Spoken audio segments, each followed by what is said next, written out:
Okay, so here is my car. It's a 1999 Subaru Impreza GF8. It's the wagon shape. That's the GF. The other more coupe shape is the GC8. It's a turbo2000, which is basically the UK spec turbo model. Over here we didn't get the WRX and the STI. They were imported over, so this was like not the equivalent, but basically we had the sport model, which is the naturally aspirated, and this, which is the turbo model. So it's not in bad nick. It's got a few little dings and scrapes that it's picked up over the years, but it's low mileage. It's got pretty much no signs of rust, and that's on the inner arches as well as the outside parts, which I'm showing you now.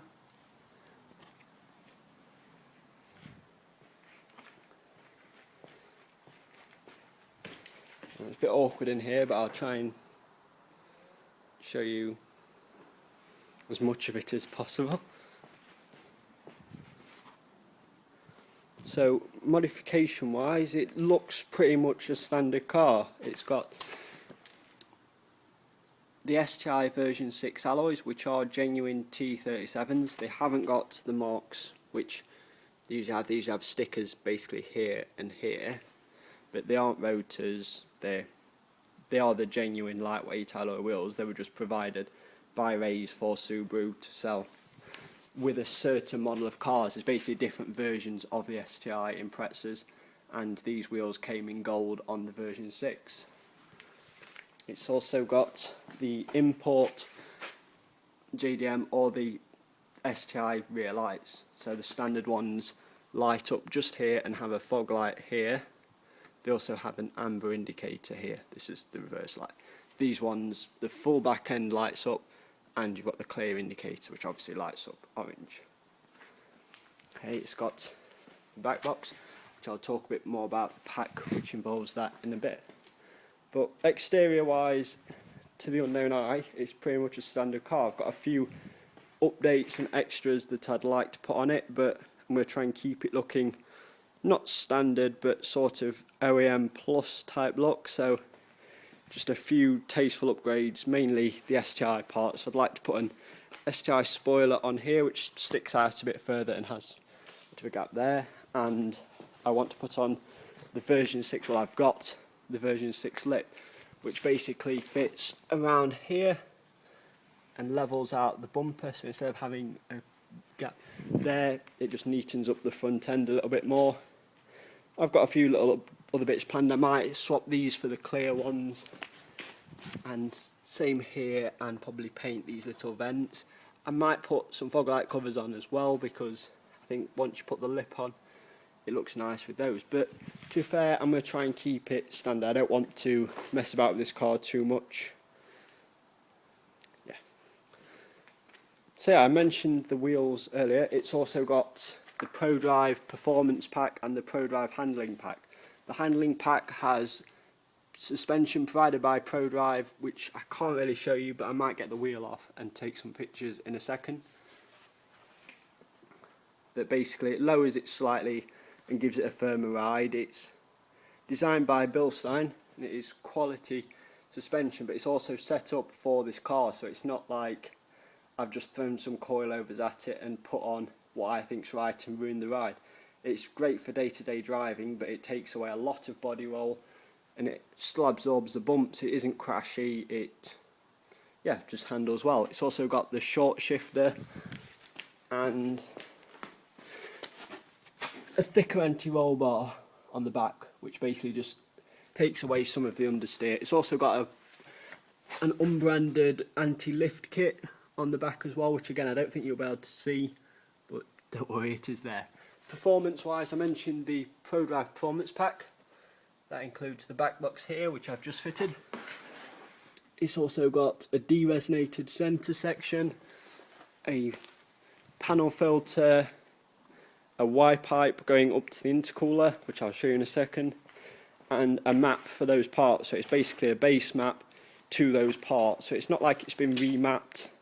It's just you buy the ECU and the map suits what's on it. So it suits being ran on a higher grade fuel, and it takes a boost up to 1.2 bars, and it makes 260 brake horsepower and about 250 to 260 foot-pounds of torque. So it livens the engine up. Standard they're about 208 brake horsepower, so not a massive increase, but you do feel the difference. Okay, and I'll show you the engine bay.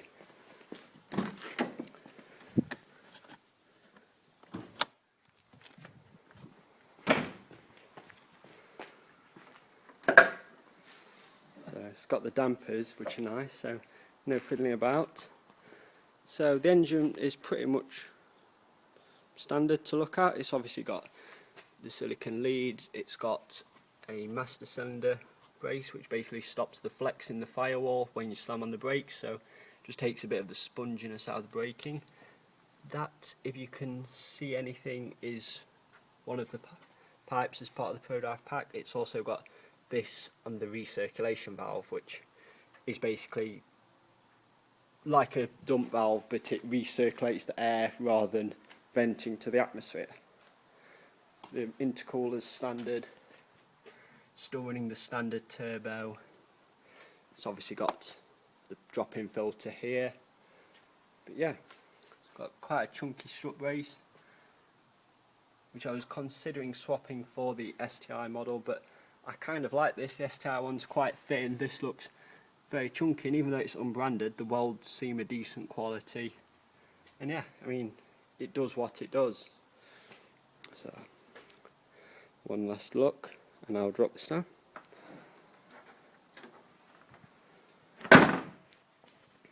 Okay, and the interior. So interior wise, we have the standard gauges, and we've got the Lamcos. So again, these are supplied by Lamco for Subaru, so it matches up nicely with the dashboard. It looks like an actual part, it doesn't an original part, it doesn't look like it's been just chucked on as an afterthought. And we've got volts, oil temp and oil pressure, and then obviously on the steering wheel cowl we've got the boost, which I'll just focus on now. So these are great because they look exactly the same as the standard gauges. They also light up in the same fashion, so they light up green and it all looks one piece. Otherwise the interior, it's got the standard seats, an aftermarket stereo, but nothing too fancy, just does the job, to be fair.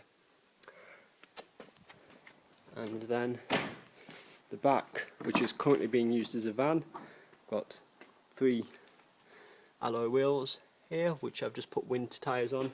The 4th one is just here, so I've resprayed these myself. I bought them quite cheap in bad condition. They had black paint on gold paint which was flaking off, so I've neatened them up. I've sprayed them in BMW Sepang bronze, which is, it's a horrible colour to get in pictures, but it's basically a close match to the Rays bronze, which you'll probably have seen on the Volks or the Rays alloy wheels, and they're on Nokian winter tyres. Tyres the car is on at the minute are summer tyres, so obviously they're just starting to lose, not traction, but they won't be as good as these ones when the snow hits, so I'm going to be swapping those over in a minute. So that's the back. It's brilliant, the estate, because it drops the seats, but if you can see, that's the bench of the front seats just there, so that lifts up and then the seats lay flat, so you can get large loads like this in the boot, which is great for me for work, but I am looking to get a van, so there we go. So that's the rear seats laying flat there, and that's the bench lifting up.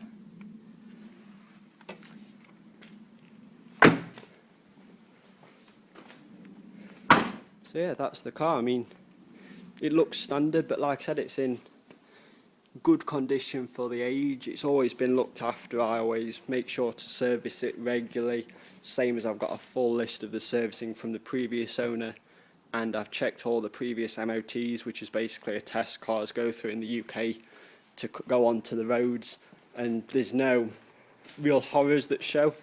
You can tell it has been looked after, it is genuine. I mean, with the mileage, it's 72,000 miles, so at one point it was doing pretty much 2,000 miles a year. That was owned by an elderly gentleman, so I'm guessing it could have been his second car, or just a car he used to pootle around a little bit. And then obviously it's had two owners, so then another bloke's owned it again, quite an elderly gentleman who's looked after it. It's been more of a cherished car in his ownership, so it has been used a bit more. He's told me that he did drive it quickly, but he's also looked after it, and he's given me a list of all the parts which he's serviced it with, and it's had some quality parts, so it's not been thrashed around by a young lad and not looked after it. It's definitely been a good example. In some ways I'd rather it have been driven by someone and driven it hard and looked after it than it be owned by someone who doesn't care, doesn't wash it, doesn't clean the undersides of it, and has let it go to rot. So yeah, I'm quite happy with it, and if you keep viewing my videos, I'm sure you'll see some of the build up and hopefully a bit of track action and a few little road trips. Brilliant, thanks for watching, and I'm Subie.